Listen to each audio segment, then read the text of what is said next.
Another quarterback that you've done a lot of work on, I watched your tape breakdown. You do some of the best I've ever seen on YouTube, was Dak Prescott. And it was really fascinating how you kind of peeled back the layers of Dak's game throughout the course of the 2023 season. The Cowboys are now in a spot where they're making decisions for years to come. Dak can't be franchised next year. So if they don't get a deal done before the start of training camp, maybe even the start of the regular season, I think there's a good chance Dak Prescott ends up hitting the free agent market as opposed to taking a deal from Dallas next March here. If you're looking at this version of Dak Prescott, I think he's 31 years old right now. You've obviously won a lot of games with him. You've not won in the playoffs.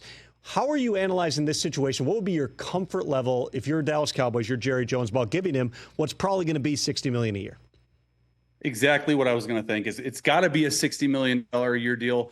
And quite honestly, it's really hard to find really good quarterback play in this league. I would argue that there's 15 to 17 guys in this league, maybe less, that teams are actually really excited about, probably 10 that they're really excited about. I would put Dak Prescott in that really excited about category because he's entering year 9. He quite honestly had his best season of his career stat-wise, 4,500 passing yards, 36 touchdowns, only 9 picks, 106 quarterback rating. You can't play any better than Dak did this season. His defense down the stretch let him down a little bit. I just think that it makes all the sense in the world for the Cowboys to redo his deal. However, he's got all the leverage in the world, and it's crickets out there. You probably know more about it than I do, and that's what I thought, exactly what you said when you introduced the segment. I got to imagine that the regular season, when it starts, that's got to be Dak's timeline. He doesn't want to think. No franchise quarterback wants to think about contracts when they're trying to go and win a Super Bowl. So if Dak goes out and balls out again and they don't re-sign him, it's going to be a free agent frenzy for Dak Prescott come 2025. So let's count some of these guys. All right, you said, maybe there's 15, 17. There might only be 10 quarterbacks that people are really fired up about right now. So those names would be, you got Mahomes on that list. You got Josh Allen on that list. Jordan Love is probably there. Caleb Williams, even though he hasn't played a game, I would certainly think belongs on that list. Aaron Rodgers, probably still safely in that category. Who are some of the guys that fall below the line in your mind, whether they're young players who haven't fully shown what you hope yet, or they're guys who maybe are getting toward the end of their career? Well, that's a tough question because all these quarterback lists that people like to have, it's all what you think and what you see on film. For me, you said most of the guys I see in the top 10, but a guy like, Baker Mayfield, who just got a really good deal. I think he's an excellent quarterback. Do I think guys are really excited about him? Probably not. This is just one person by name, and you just go by divisions like, the New England Patriots staff. I think they're excited about Drake May, Jacoby Brissett. They sort of settled there, in my opinion. So you can go on, and I don't want to call it too many quarterbacks by name, but it's just an interesting list that I think when you look, and my whole reason behind that comment was that you actually go into the front office and talk with executives, and they'll say, we have our franchise quarterback. We are set for years to come. I think there's probably 10.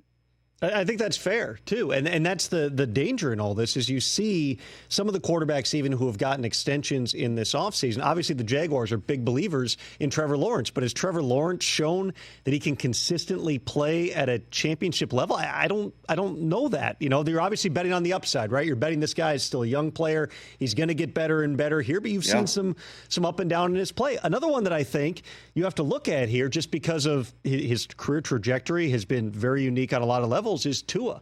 And we talk about you got to pay Dak, you got to pay Jordan Love. Yeah. With Tua Tagovailoa, I thought that deal was going to get done back in the spring. But obviously, Trevor Lawrence now suddenly matches Joe Burrow at $55 a year. There's a very fair argument from his agent, from Tua's agent, that this thing's now got to be upwards of $55 here. If you're the Dolphins, you've seen him play at a really high level since Mike McDaniel got there. You have Tyreek Hill coming out and saying, hey, he should be paid as one of the highest paid guys. If you're sitting there in Chris Greer's seat and Mike McDaniel, are you paying Tua Tagovailoa, let's call it $57 million a year on a long-term contract to be your franchise guy? And that's probably, Tom, why he hasn't signed yet, because I know that number for Tua and his camp, they want to be in the mid-50s.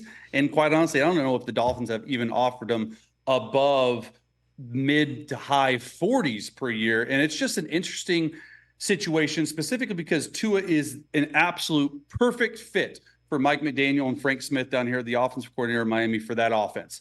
Now, you look at the trajectory, he definitely had his best year, but look at the weapons around him. I'm not saying he's not a great quarterback. Do I think he's a top 10 quarterback right now? No. Do I think the system really helps him? Yes. But do I think he makes the system as well? Yes. That's the dynamic that Chris Greer down there in Miami and Mike McDaniel, they have to work through that. Are they better off keeping Tua on a 3 to 4 year deal than going out and having to start all over? Probably. Are they having sticker shock at $55 to $57 million a year? Yeah, I would rather pay Jordan Love that. Quite honestly, I think Jordan Love deserves $55, $56, $57 million. Would I rather pay Jordan Love than Tua right now? Personally, yeah. But is Tua probably going to get in the mid to lower 50s? Yeah, and it's going to be looked at in a couple years as a deal, which is just crazy, and how the game's growing and how the cap's rising. These teams have all sorts of money to pay these quarterbacks. And when you can get a really good quarterback and a serviceable guy that's not going to make mistakes and can also win games, you got to pay him. It's also, I think, just a function of the unique nature of the quarterback position, where there's plenty of other positions where you go, you know what, you don't take our best offer right now, we'll tag you, and then we can tag you again. You have the right to do that with quarterbacks. We've seen it play out for guys like Kirk Cousins and Dak Prescott. Sure. But if you're not a special type of guy like Dak, who's willing to bet on himself and a former fourth-round pick and all that, it can create an awkward dynamic. You already have Tua not doing 11 on 11 through the course of the spring. If you let him play it out and then you tag him next year, you're probably not seeing him around. A lot of times, and I've talked with teams about this before, you can make the intellectual argument, hey, this is a guy that we don't know, especially if it's a mobile quarterback. We don't know how long his career is going to be. Let's just let him play it out, then tag him twice. But then the other side, it's, yeah, but then that's sitting in the back of his head, and it creates this distraction.